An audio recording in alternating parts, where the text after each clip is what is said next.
Assalamualaikum warahmatullahi wabarakatuh. Perkenalkan, nama saya Salim Marcelina, NIM 2120244. Baiklah, di sini saya dari kelas PAI 3G akan mempresentasikan jawaban dari UTS Manajemen Pendidikan. Soal pertama, jika saudara diangkat menjadi kepala dinas pendidikan di daerah saudara, tugas pertama yang harus saudara kerjakan adalah menyusun rencana strategis pengembangan pendidikan menjadi tanggung jawab saudara di masa jabatan saudara. Maka jelaskanlah secara rinci dan lengkap langkah-langkah strategis apa yang akan Anda lakukan dalam membuat visi, misi, tujuan, strategi, program pendidikan, dan sasaran pendidikan. Jawabannya, jika saya menjadi kepala dinas pendidikan, maka hal yang pertama yang akan saya lakukan adalah menciptakan lingkungan kerja yang nyaman dan tidak kaku. Karena apabila lingkungan kerja sudah nyaman, maka proses bekerja pun akan menjadi menarik dan bahkan bisa menambah keberkahan. Dan juga lingkungan kerja yang nyaman dan tentram akan mendatangkan keberkahan bagi para pekerja di sana. Menjadi kepala dinas pendidikan bukanlah hal yang mudah, karena seorang kepala dinas pendidikan harus membimbing bawahannya dengan baik dan tanggung jawabnya pun besar. Oleh sebab itu, menjadi seorang kepala dinas merupakan tanggung jawab yang besar. Seorang kepala dinas pendidikan harus menciptakan visi dan misi yang seimbang. Langkah-langkah strategis yang akan saya lakukan dalam membuat visi, misi, tujuan, strategi, program pendidikan, dan sasaran pendidikan bisa berjalan dengan baik adalah dalam membuat visi dan misi, kita harus memahami isi dan visi misi tersebut. Sebagai seorang kepala dinas, pasti mempunyai tujuan yang ingin dicapai. Oleh sebab itu, tujuan dari menjadi seorang kepala dinas pendidikan harus berhubungan dengan pendidikan yang ada di Indonesia saat ini. Dan tujuan akan berjalan dengan baik apabila mempunyai strategi-strategi yang mudah untuk dipahami dan terutama oleh peserta didik, mahasiswa maupun lainnya. Sasaran dari pendidikan adalah menciptakan pendidikan yang berkualitas dan maju dalam berbagai hal. Yang kedua, yaitu soal kedua, sejatinya pendidikan bertugas untuk menyiapkan peserta didik agar dapat mencapai peradaban yang maju melalui perwujudan suasana belajar yang kondusif, aktif, pembelajaran semakin menarik dan menyenangkan, sehingga proses pendidikan menjadi lebih aktif dan kreatif. Lalu, bagaimana seharusnya sistem pendidikan nasional yang sekarang ini diterapkan dalam pengembangan negara dan bangsa Indonesia?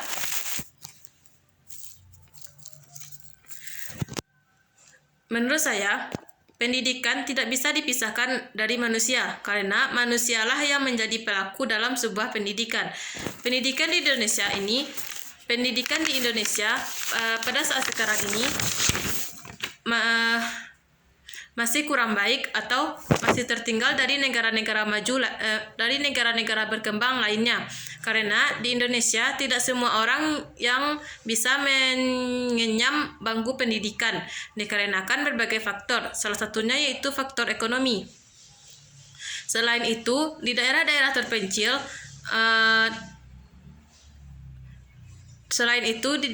terpencil pun demikian, karena sistem pendidikan yang belum maju dan ditambah lagi dengan adanya kesenjangan ekonomi dan lainnya di Indonesia ini. Menurut saya, oleh sebab itu sistem pendidikan di negeri ini harus berubah dan bisa maju sesuai dengan perkembangan zaman. Sistem pendidikan untuk masa depan harusnya bisa menyesuaikan dengan generasi saat itu, supaya bisa mengembangkan potensi dan kelebihan yang dimilikinya.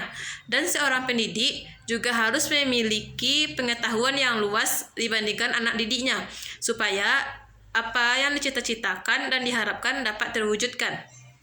Baiklah, selanjutnya soal ketiga, yaitu pengembangan profesionalisme guru menjadi perhatian secara global, karena guru memiliki tugas dan peran bukan hanya memberikan ilmu pengetahuan dan teknologi saja, melainkan juga membantu peserta didik agar mampu beradaptasi terhadap tantangan kehidupan. Pemberdayaan peserta didik itu meliputi aspek-aspek kepribadian, terutama aspek intelektual, sosial, emosional, dan keterampilan. Nah, bagaimanakah cara guru dalam mewujudkan kualitas pendidikan yang bermutu untuk peserta didiknya agar menjadi pribadi yang berintelektual, hebat, tangguh, dan mandiri? Menurut saya, sebagai seorang pendidik, seorang guru harus mempunyai kualitas yang bagus dan memiliki pengetahuan yang luas. Memiliki pengetahuan yang luas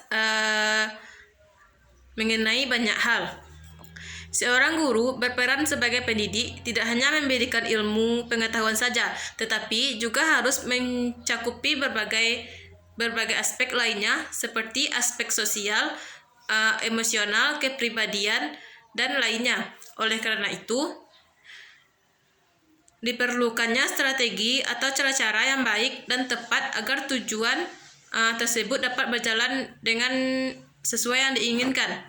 Salah satu cara yang dapat dilakukan adalah dengan cara menyesuaikan dengan kondisi dan situasi di tempat pendidikan tersebut. Seperti apabila peserta didik tersebut seorang anak TK, maka seorang guru tersebut harus bisa menyesuaikan cara-cara penyampaian materi ataupun lainnya supaya anak tersebut bisa menyesuaikannya atau bisa memahaminya. Cara lain yang dapat seorang guru lakukan yaitu seorang guru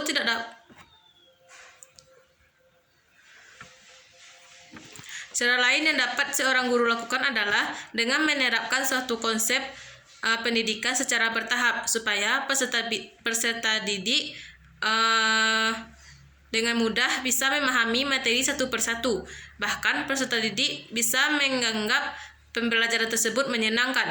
Cara selanjutnya yang dapat dilakukan adalah menciptakan pribadi intelektual yang tinggi dan lainnya adalah dengan cara memberikan apresiasi atau hadiah kepada mahasiswa atau peserta didik yang berprestasi. Dan dikarenakan adanya apresiasi tersebut, maka bisa mendorong peserta didik lainnya untuk belajar lebih giat lagi. Baiklah, selanjutnya soal yang keempat, yaitu peranan perguruan tinggi sangat signifikan sebagai penggerak dalam meningkatkan SDM. Karena perguruan tinggi bertujuan untuk mempersiapkan peserta didik dalam memasuki dunia kerja dan karir, mempersiapkan peserta didik untuk dapat berinteraksi dan hidup dengan baik dalam masyarakat. Sistem pendidikannya memudahkan peserta didik menuntut pendidikan sesuai dengan bakat minat dan tujuannya. Bagaimanakah cara pengelolaan dan peningkatan SDM di perguruan tinggi agar menghasilkan generasi bangsa yang cerdas, kompetitif, dan produktif? Jawabannya, menurut saya, cara yang dapat dilakukan oleh perguruan tinggi supaya bisa meningkatkan SDM dan menghasilkan generasi yang cerdas, kompetitif, dan produktif, yaitu perguruan tinggi sudah menyediakan berbagai macam program studi yang bisa dipilih oleh seorang mahasiswa atau pendidik sesuai dengan bakat dan minatnya masing-masing. Hal tersebut juga bisa menunjang untuk meningkatkan keahlian mereka di bidang yang diminatinya. Tak hanya itu, perguruan tinggi juga menyediakan organisasi-organisasi yang bisa menyalurkan bakat-bakat para mahasiswa. Dan selain itu, pihak perguruan tinggi juga bisa menunjang supaya mahasiswa bisa menjadi berkualitas dan produktif. Yang dilakukan pihak perguruan tinggi adalah memberikan pelatihan dan praktek sehingga bidang yang ia tekuni bisa lebih mendalam dan menerapkannya pun bisa menjadi mampu bersaing di masa depan. Contohnya yaitu adanya kegiatan KKN atau PPL yang dilakukan oleh mahasiswa tersebut. Cara lain yang dapat dilakukan adalah memberikan fasilitas yang memadai bagi semua kebutuhan mahasiswa tersebut dan menunjang pembelajaran tersebut baik sarana maupun prasarana, metode ataupun konsep pendidikan yang diterapkan di perguruan tinggi tersebut. Selanjutnya soal kelima, Lembaga pendidikan yang akuntabel, berkualitas, baik dalam pengelolaan sumber daya maupun bersaing dengan lembaga pendidikan lain dapat mengantarkan peserta didik ke jenjang pendidikan yang lebih tinggi ataupun ke dunia kerja dengan bekal ilmu pengetahuan dan teknologi serta keterampilan teknis yang sangat diperlukan oleh dunia usaha dan industri. Lembaga seperti ini merupakan lembaga pendidikan yang diminati masyarakat. Kita lihat kenyataan di lapangan beberapa pendidikan yang semakin tahun semakin populer dan maju, baik jumlah siswa maupun kualitasnya. Sebaliknya, tidak sedikit lembaga pendidikan yang semakin tahun semakin menurun. Hal apa yang seharusnya dilakukan oleh pengelola lembaga pendidikan untuk menciptakan lembaga pendidikan yang baik, bermutu, yang memperhatikan dan memenuhi harapan dari semua pihak yang terlibat dalam lembaga pendidikan? Jawabannya, menurut saya, pendidikan yang berkualitas merupakan impian bagi setiap orang, tak kecuali lembaga pendidikan. Semua orang pasti lebih suka menuntut ilmu di lembaga pendidikan yang berkualitas dan memiliki mutu yang baik. Oleh karena itu, lembaga pendidikan harus bisa memberikan pelayanan yang bagus supaya peserta didik dan mahasiswa yang belajar di sana bisa mempersiapkan diri ke dunia yang lebih atau ke dunia kerja. Hal lain yang dapat dilakukan lembaga pendidikan untuk menciptakan lembaga pendidikan yang bermutu adalah pemerintah memberikan dukungan terhadap peserta didik atau mahasiswa untuk bisa meningkatkan kualitas belajarnya. Seorang pendidik harus lebih bermutu dan berpengetahuan luas. Oleh sebab itu, implementasi manajemen dalam meningkatkan mutu pendidikan merupakan sebuah solusi yang menjadi harapan agar dapat mengelola mutu pendidikan untuk bisa bersaing di masa depannya. Soal keenam yaitu materi yang sudah kita pelajari membahas tentang konsep dasar manajemen, organisasi lembaga pendidikan, identifikasi SDM dalam pendidikan, manajemen peserta didik, manajemen tenaga kependidikan. Carilah jurnal terbaru terkait salah satu materi yang dibahas, kemudian cantumkan jurnal tersebut dalam tugas dan berikan gagasan ilmiah, karakteristik dan bagaimanakah implikasinya terhadap pelaksanaan proses pendidikan di masa sekarang. Jawabannya, gagasan ilmiah tentang jurnal manajemen peserta didik berbasis kecerdasan spiritual pendidikan Islam. Peserta didik adalah seorang yang terdaftar dalam jalur atau jenjang dan jenis lembaga pendidikan tertentu yang ingin mengembangkan potensi dirinya, baik itu secara akademik maupun non-akademik. Tujuan dari manajemen peserta didik adalah untuk menciptakan kondisi lingkungan sekolah yang baik serta para siswa bisa belajar dengan baik dan tertib. Tujuan umum manajemen peserta didik adalah untuk mengatur kegiatan-kegiatan peserta didik agar kegiatan tersebut menunjang proses belajar mengajar di sekolah. Selanjutnya, karakteristik tentang jurnal manajemen peserta didik berbasis kecerdasan spiritual pendidikan Islam. Ada dua pendekatan yang digunakan dalam manajemen peserta didik, yaitu pendekatan kualitatif. Dalam pendekatan ini, peserta didik diharapkan banyak memenuhi tuntutan-tuntutan dan harapan-harapan lembaga pendidikan di tempat peserta didik tersebut. Asumsi pendekatan ini adalah bahwa peserta didik akan dapat matang dan mencapai keinginannya. Wujud pendidikan ini yaitu peserta didik harus hadir di sekolah, disiplin yang tinggi, menyesuaikan tugas-tugas yang diberikan, dan lainnya. Yang kedua yaitu pendekatan kualitatif, yaitu lebih memberikan perhatian kepada kesejahteraan peserta didik. Asumsi pendekatan ini adalah jika peserta didik senang dan sejahtera, maka mereka dapat belajar dengan baik dan senang dalam mengembangkan kemampuannya. Karakteristik lainnya adalah peserta didik dapat mengembangkan kemampuannya di lembaga pendidikan yang baik pula. Oleh karena itu, seorang pendidik juga harus lebih punya pengetahuan yang luas supaya yang dicita-citakan bisa tercapai. Implikasi tentang jurnal manajemen peserta didik berbasis kecerdasan spiritual pendidikan Islam terhadap pelaksanaan pendidikan di masa sekarang.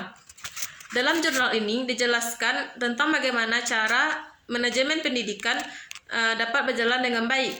Manajemen peserta didik berbasis kecerdasan spiritual. Pendidikan Islam merupakan upaya yang dilakukan oleh suatu lembaga pendidikan untuk mengatur suatu kegiatan agar peserta didik bisa memiliki kecerdasan baik emosional dan lainnya.